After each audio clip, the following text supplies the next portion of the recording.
Halo semua, perkenalkan nama saya Genoveva Rosaria Putri Fiani dengan NIM 248114016. Dalam video ini, saya ingin mengajak kita semua untuk merenungkan suatu realitas yang paling dekat dengan kita, namun sering kita abaikan, yaitu keluarga.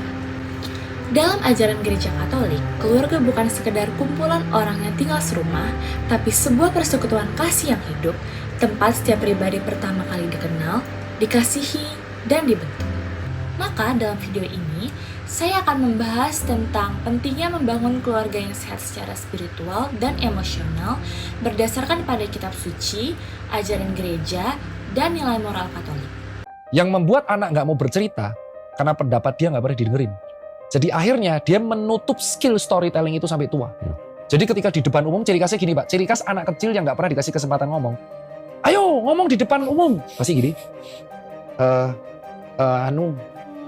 Ya. Berdasarkan kasus yang telah dijelaskan oleh Dr. Tirta dari cuplikan video sebelumnya, bahwa ada seorang anak yang tumbuh di dalam keluarga yang kaku, di mana setiap seorang anak ingin mengungkapkan pendapat, ia langsung dibantah oleh orang tuanya dan tidak diberikan ruang untuk berdialog. Dan biasanya orang tua itu jarang memberikan apresiasi terhadap anaknya karena para orang tua tuh biasanya menganggap bahwa anak kecil itu tidak lebih tahu daripada mereka. Akibatnya apa? Akibatnya anak itu bisa saja merasa tidak dihargai.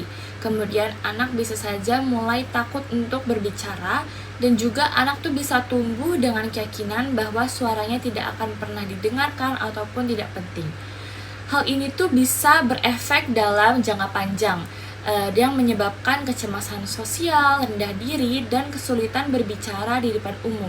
Jadi begitu dia ingin berbicara di depan umum, dia akan merasa takut, merasa malu, karena di keluarganya sendiri dia itu tidak pernah didengarkan suaranya oleh keluarganya.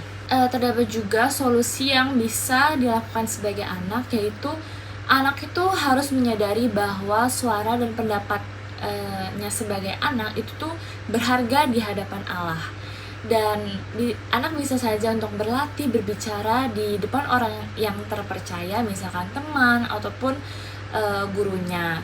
Kemudian anak bisa menuliskan isi hatinya dulu jika belum siap untuk berbicara secara langsung. Kemudian jika untuk orang tua bisa belajar untuk mendengarkan anak dengan sabar dan bertanya tanpa langsung menghakimi. Kemudian orang tua bisa menunjukkan bahwa kesalahan dari anak itu merupakan prosesnya dalam belajar. Where does this love begin? In our own family, in our own home. How does it begin? Jadi berdasarkan cuplikan video sebelumnya yang dikatakan oleh Santa Teresa bahwa ketika keluarga berdoa bersama, itu berarti bahwa mereka tidak hanya menyatukan suara, tetapi juga menyatukan hati di hadapan Tuhan. Dari kalimat keluarga yang berdoa bersama akan tetap bersama, itu menjadi sebuah semboyan rohani yang berarti doa merupakan lem spiritual dalam relasi keluarga, dan juga doa menumbuhkan pengampunan, kerendahan hati, dan rasa syukur yang menyatukan.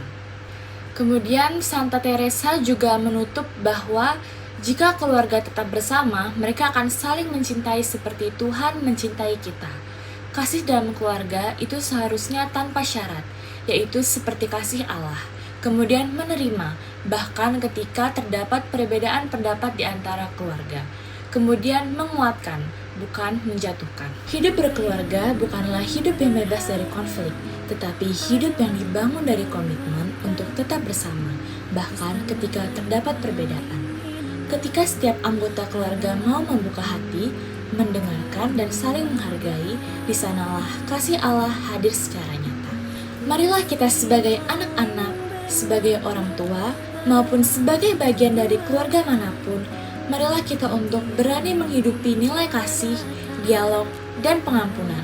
Karena disitulah letak moral sejati. Menjadi manusia memanusiakan manusia mulai dari rumah.